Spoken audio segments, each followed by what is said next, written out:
Hello everybody, my name is Luigi, and welcome back to Let's Play Splatoon! Last time, we continued on through World 2. In today's episode, we're going to continue on through World 2. Yay for long worlds. Now something I'd like to demonstrate real quick is the fact that you can touch a level on the gamepad to instantly warp over there. It is really cool, I like it, it is awesome. So, the next level that I want to go into, I think we didn't complete this one, maybe we did, I don't remember off the top of my head. We did. Okay. Which one haven't we done yet? I think there was one over here that we didn't do yet.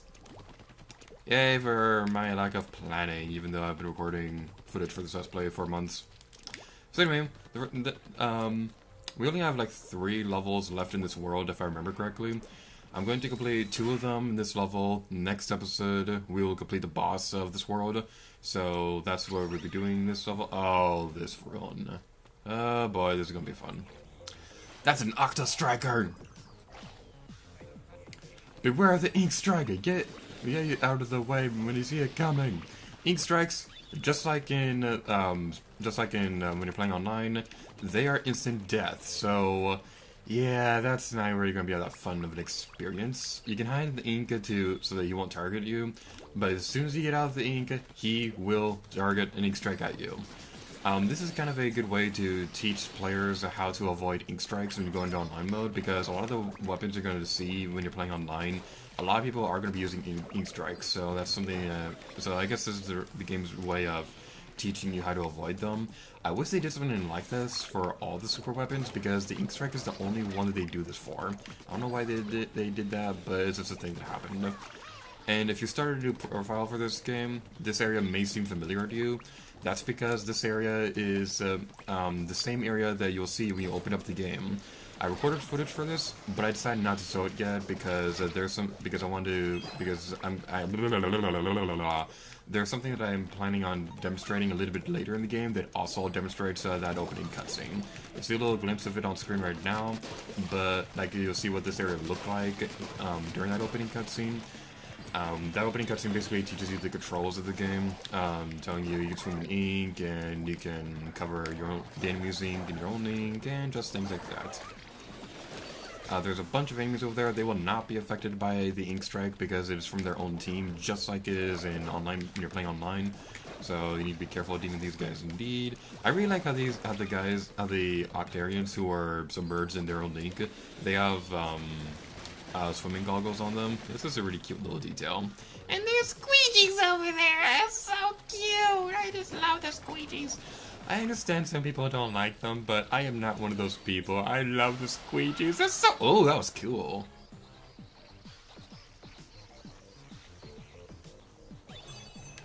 Alright, final checkpoint. That was a really weird way to word that. Wow. Focus your fire on the, this guy, Octa Striker. I couldn't remember his name for a moment there.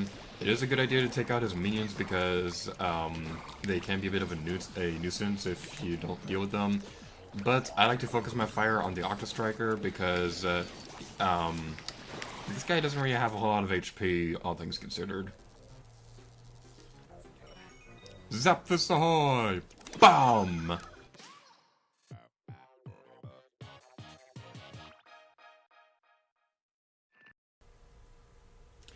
Guys, to seeing that guy, you're going to be seeing him a lot in Octo Valley. And now for the joy of trying to find the one level in this world that we have not completed yet. It seems that some Octarians can assume humanoid form. These specimens have superior physical capabilities and are highly aggressive. High-ranking individuals have kelp on their heads, but what motivates them? If anything at all. This right here can give you a pretty good visual reference for what the squid form of an Octoling looks like. It still looks really cool, and I just really like the general design of an Octoling in general, because they just look really cool. And we have one more level to find, and it's gonna be such a joy to look for. I think it's over there, actually. Let's go over there and look. Let's cover you in ink, because I want to demonstrate something funny that can happen.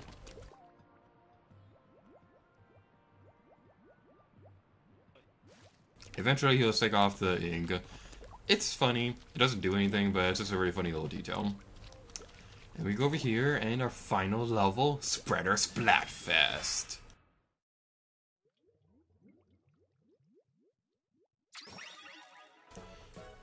I forgot how pretty this level looks. This level looks so Pretty, it's a Ferris wheel! It's a Ferris wheel! I'm losing manly points for this Let's Play. Let's face it, I lost all the remaining manly points I had left when I Let's Played Earthbound. Okay. This level is, I actually really enjoy this level. Because first of all, you have ink rails right here, and ink rails are the greatest thing ever. You also have the spreader things over there. I'm gonna assume that's where their name is because it's in the name of the level. Pardon my voice crack right there. These are going to spread a type of ink everywhere. Like, we'll cover up that wall, and then when it moves back, it's going to cover it back into our enemy's ink.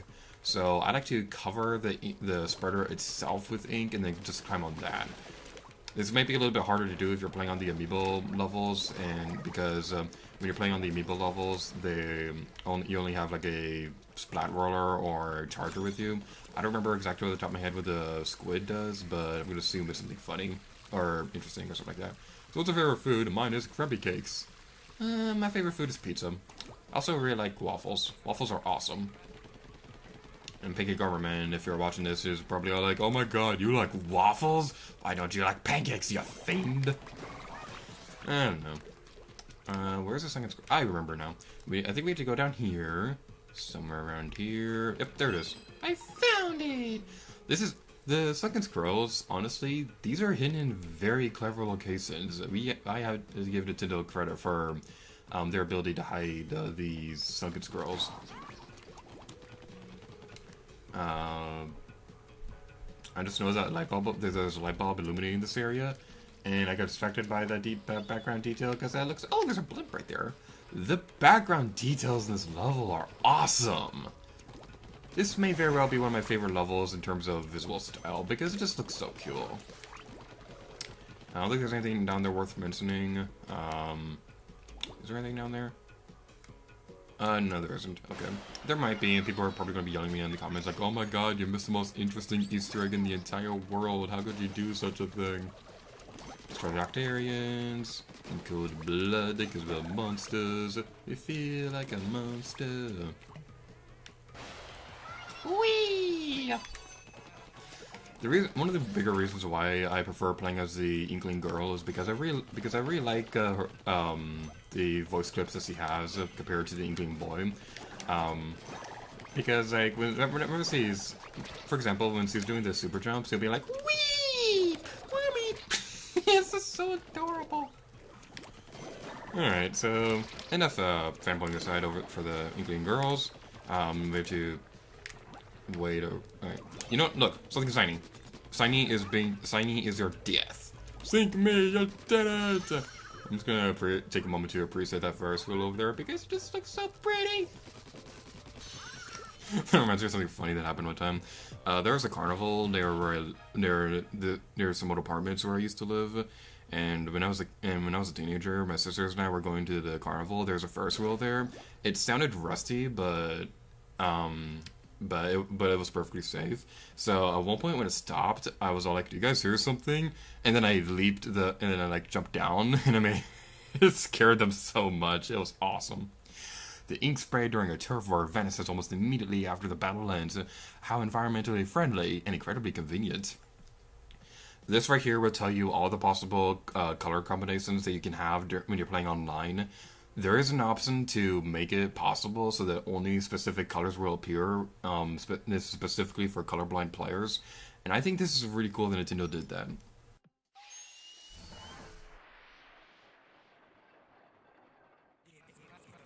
You've rescued enough Zapfish. Head to the boss kettle, bucko. We're gonna save that for the next episode, so let's meet back over here in Inkopolis.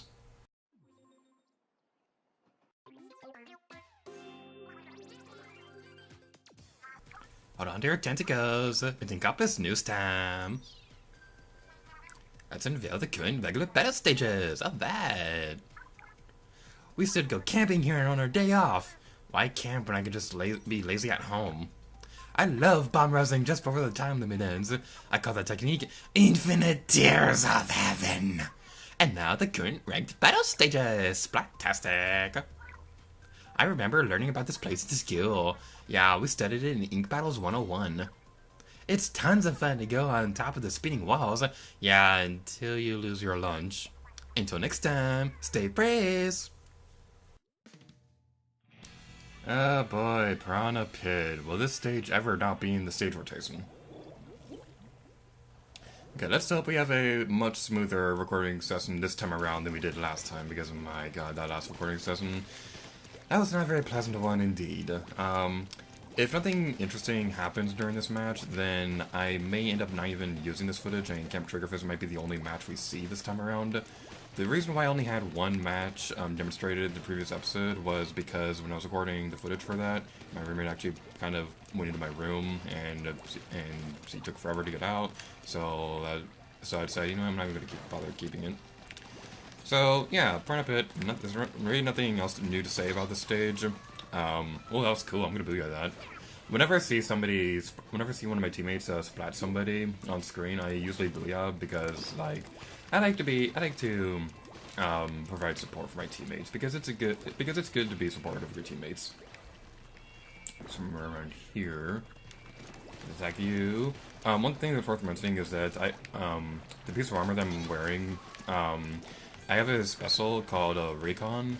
I think that's what it's called. That gives me the ability to see where my opponents are going to be while I'm still on the base.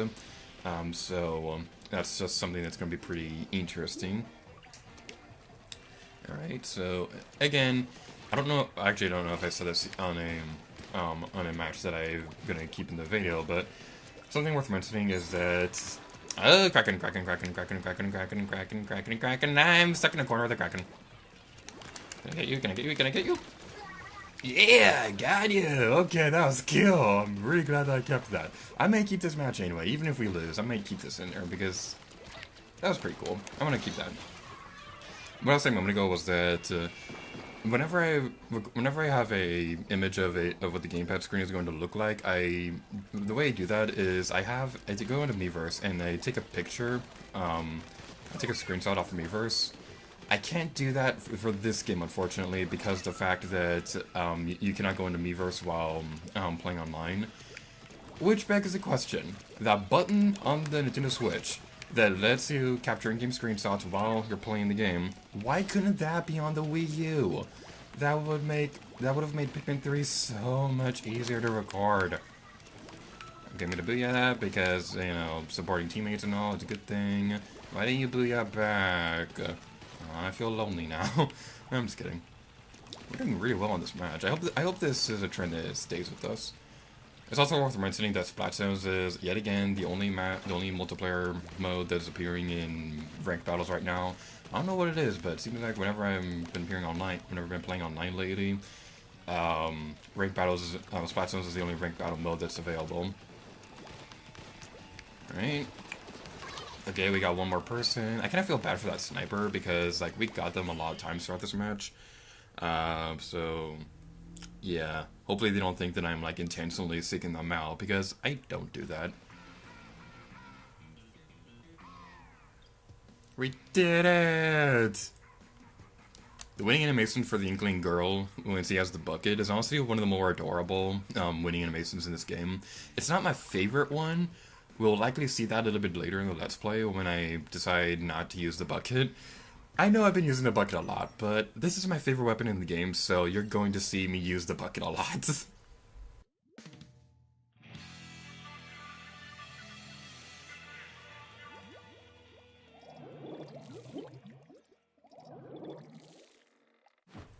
Okay, just like what I did with Port Mackerel, I am not going to sugarcoat my feelings for this stage either. This is one of my favorite stages in Splatoon. I love Camp Triggerfist. It's not my favorite stage. I've already said earlier in the Let's Play that Mori Towers is my favorite stage in the game. But this is definitely in my top 5. I love Camp Triggerfist. It is really cool.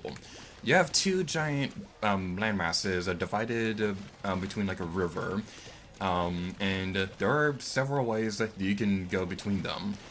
But the thing is, your teammates your opponents, for the most part, will always be able to see how you're trying to get up there. If you're very sneaky, it is entirely possible to sneak up there. Okay, I couldn't do anything right there. It is very possible to sneak around this area, but the thing is, a lot of them involve using grates, and you cannot go into squid form while on top of a grate, so it is very tricky to sneak around this stage. During the second half of this map, there will be another way that will open up the area too, which will make it easier to get through this area. But the thing is, the opponents will also have access to this as well, so I just really like this stage. It's very well balanced in my personal opinion. Now, I do understand why some people don't like this one. I just really like this stage. It's not my favorite. It is my sister's favorite. It's just not my favorite. And I jumped into that like an idiot. I'm probably going to keep this match in the final video either way, even if I don't win this one. Because, to be honest, I'm actually kind of happy with how my commentary is going right now, because when I'm playing online, in case you guys haven't noticed, I've been having a bit of a hard time trying to do commentary while I'm doing these online matches. So I'm pretty happy with the way my commentary is turning out with this video in particular. Yep, there's a sniper right there. They can see me. Okay, I'm gonna go over here. The gates are down, okay. Oh, there was a roller behind me. I was trying to head back over to the spawn point. That did not work out well. Okay, we still have a shot at doing this. We can still do this. I believe in us. We can do it. We can do it. I believe in us. Okay, I'm gonna signal for them to come over towards me. The thing about trying to use the command thing is people tend to see it as more of a frustration button than anything else, because like people spam it a lot when they die or something like that. So, oh come on, I got you. People tend to spam the command button a lot when they die or they're losing. So that's why I'm really happy that with Splatoon 2 they're going to change that button to say over here or something along those lines. I believe that's what the button says in the European version of this game. So I don't know why they changed it to say "come on" over in the North American version. All right, I'm gonna try going for one more Camp Trigger Fist round. If we win that one, that's the one I'm gonna end up using.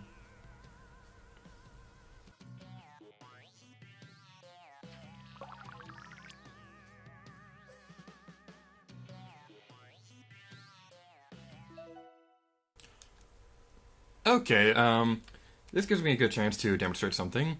Breaking news, let's go live to Kelly Murray in the studio. Okay, this is the first time that we're going to see the stage rotation change in the middle of gameplay. This can get annoying at times. There's even one clip which I'll demonstrate on screen right now, of where I opened up the game right when the stage rotation was going to happen. So they had one Squid Sister conversation, and then as the game was loading to go back to the Inkling being playable, it changed again. So we went to another Squid Sister conversation. Hold on to your tentacles, it's Inkopolis news time. Let's unveil the current regular battle stages. Alright. The soothing sea backdrop makes me want to take a nap.